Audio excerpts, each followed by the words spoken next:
We heard that beautiful line in Paul's letter to the Philippians today, which said that although he was in the form of God, he emptied himself, taking on the form of a slave, coming in human likeness, found human in appearance, humbled himself, and was obedient unto death, death on a cross. In hearing this about Jesus, my thoughts went immediately to the saint we honor today, Saint Martin of Porres. Martin was born in Lima, Peru, to a Spanish knight and a freed black slave from Panama. Martin and his sister were half-castes in a society where this meant loss of privilege. He entered the Dominican order and served as a barber, infirmarian, a farm laborer, and became known for his care of the sick and the poor. How appropriate that we celebrate St. Martin de Porres today. He can teach us how to speak out for God in a society that has great difficulty dealing with race and poverty and caring for the outcasts. Like Jesus, who took the form of a slave, Martin was also a slave.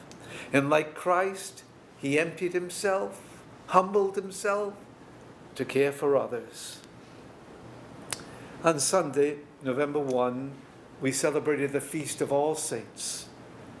In Matthew's Gospel, Jesus spoke of the Beatitudes in speaking of the disciples' blessed way of life. Speaking about the attitudes that marked their lives, Jesus called them to be poor in spirit, meek, and pure of heart. Attitudes that asked them to trust in God for everything. Martin de Porres did as much. Jesus called his disciples blessed because they had caught on to his understanding of life, learning from him, leaning on grace, each in their own unique way. They fulfill their potential as genuine human beings. During his years as Pope, St. John Paul II named over 1,000 saints.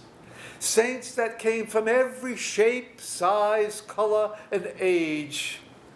They were not set apart by their intelligence, their talent, their education, their work, their mother tongue, or culture, but by the fact that, like Jesus, his mother Mary, and Martin de Porres, they accepted their life as a vocation to holiness, an opportunity to receive and spread God's limitless love.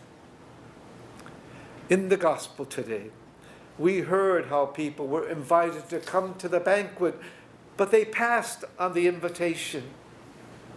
In celebrating the life of Martin de Porres and the lives of millions who have left deep prints for us to follow, we are reminded that each of us has a unique path to sainthood, and all of us are invited to live the joy of the Beatitudes. In our prayer today, alone or with our families, let us remember to pray for the souls of our loved ones who have passed, but also for the poor and the outcasts who continue to be among us.